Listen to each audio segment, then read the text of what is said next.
आपण हे दृश्य पाहतो या ठिकाणी दादरमधील प्लास्टिकच्या फुलांवर आता बंदी घालण्यात येत आहे आणि या ठिकाणी आपण ही दृश्य पाहतोय ठाकरे फूल मंडईतील ही दृश्य आहेत।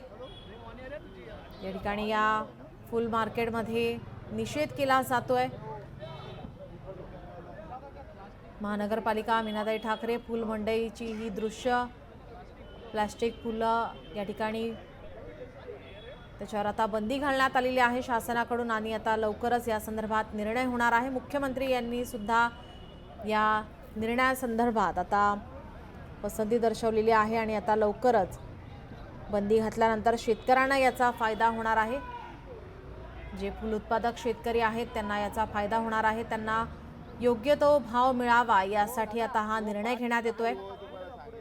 शेतकऱ्यांच्या फायद्यासाठी सरकारकडून आता प्लास्टिक फुलांवर आता बंदी घालण्यात येत आहे आणि याच ठिकाणी आपण पाहतोय दादरमधील ही दृश्य आहेत। ही फुलं प्लास्टिकची फुलं ही टाकण्यात येत आहेत। शेतकऱ्यांना फूल उत्पादक शेतकऱ्यांना या ठिकाणी फायदा व्हावा यासाठी शासनाकडून निर्णय घेण्यात आलेला आहे।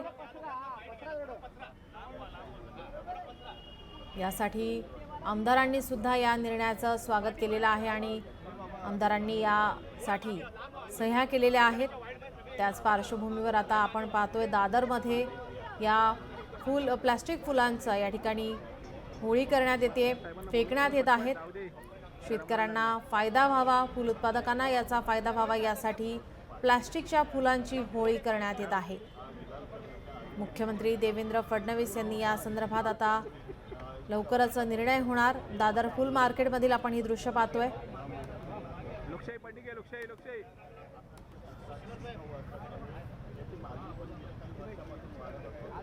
आपले प्रतिनिधी स्वप्नील जाधव आपल्यासोबत फोन लाईनवरून जोडलेले आहेत। स्वप्नील, आपण पाहतोय जे फूल उत्पादक आहेत शेतकरी आहेत त्यांना फायदा व्हावा यासाठी प्लास्टिकच्या फुलांसाठी आता बंदी घालण्यात येते आणि आपण हे दादरमधील दृश्य पाहतोय। शेतकऱ्यांकडून या ठिकाणी आंदोलन करण्यात येत आहे। त्यासोबत आमदार रोहित पाटील सुद्धा या ठिकाणी आपल्याला पाहायला मिळतात। प्लास्टिक फुलांवरती बंदी आणण्यात यावी अशा प्रकारची मागणी ही या ठिकाणी विरोधी आमदार असतील तसेच सत्ताधारी आमदार असतील आणि एकूणच शेतकऱ्यांनी केली होती। प्लास्टिक फुलांवरती बंदी आणण्यात यावी, यामुळे शेतकऱ्यांचं मोठं नुकसान होत आहे। कारण प्लास्टिक फुलांच्या मार्केटमध्ये वाढ होत आहे आणि या जास्तीत ग्राहकांचा कल जो होता तो सुद्धा प्लास्टिक फुलांकडे होता। यामुळे शेतकऱ्यांच्या फुलांकडे ग्राहकांनी पाठ फिरवली होती, यामुळे शेतकऱ्यांचं फार मोठं नुकसान सुद्धा होतं। राज्यातील शेतकऱ्यांचं हे होणारं नुकसान टाळण्यासाठी प्लास्टिकच्या फुलांवरती बंदी आणण्यात यावी, तसेच प्लास्टिकच्या फुलांपासून नैसर्गिक आजार सुद्धा होतात आणि याचे विघटन सुद्धा लवकर होत नाही अशा प्रकारचा सुद्धा एक मुद्दा होता। पर्यावरणासाठी सुद्धा ही प्लास्टिकची फुलं हानी पोहोचवत होती आणि यामुळेच शेतकऱ्यांचा वाढता रोष आणि आमदारांनी विधानसभेतही मांडलेली भूमिका असेल, यामुळे या ठिकाणी बघितलं तर प्लास्टिकला विरोध करत या ठिकाणी अशा प्रकारचं आव्हान केलं होतं आणि याच मागणीतून या ठिकाणी आपण बघतोय शेतकरी आणि रोहित पाटील होते ते सुद्धा या ठिकाणी जी स्वप्नील, मी आपल्याला जरा थांबवते। प्लास्टिक फुलं आणि कृत्रिम फुलं बंद झाली पाहिजेत यासाठी राज्यभरातले फूल उत्पादक शेतकरी मागणी करतात। माझ्या तासगाव कवठेमंकाळ मतदारसंघामध्ये फूल उत्पादक शेतकरी फार मोठ्या प्रमाणात आहेत। 2022 पासून शासनाला आम्ही पत्र देऊन पाठपुरावा करण्याचा प्रयत्न केलेला आहे, पण अद्याप त्यावर निर्णय झालेला नव्हता। या अधिवेशनामध्ये मी सर्व आमदारांचं अभिनंदन आणि आभार मानतो की आम्ही जे पत्र दिलं होतं त्यामध्ये एक स्वाक्षरी मोहीम मी आमदारांना विनंती केली होती की आपण सर्वांनी पाठिंबा मला द्यावा। 105 आमदारांचं सहीचं पत्र मी आदरणीय मुख्यमंत्री साहेबांना दिलं, पर्यावरण मंत्र्यांना दिलं, फूलोत्पादन मंत्र्यांना दिलं आणि बैठक लावण्याची विनंती त्यांनी देखील मान्य करत आज 4 वाजता त्यांनी बैठकीला वेळ दिलेला आहे आणि त्यामध्ये फक्त GR न काढता त्याची अंमलबजावणी कुठल्या विभागानं करायची, त्याला कायद्याची काही तरतूद करायची आहे याची देखील चर्चा करणं आवश्यक आहे।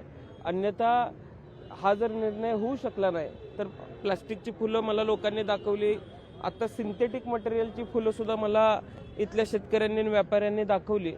असं झालं तर राज्यामधल्या फूल उत्पादन शेतकऱ्याला फार वाईट दिवस येत्या काळामध्ये येतील, त्यांच्या मालाला भाव मिळणार नाही अशी परिस्थिती निर्माण होईल। त्यामुळं आम्ही सगळेजण हा लढा या शेतकऱ्यांसाठी उभा करतोय. जे प्लास्टिकचे फुलं आहेत त्याच्यावर सुद्धा अनेक मोठी इंडस्ट्री चालते आहे. या फुलामुळे शेतकऱ्यांचं नुकसान होते आहे. तसं त्या जे प्लास्टिक फुलं बनवणारे आहेत कंपन्या आहेत त्याच्यामध्ये मोठ्या प्रमाणात रोजगार आहे असं सांगतायत.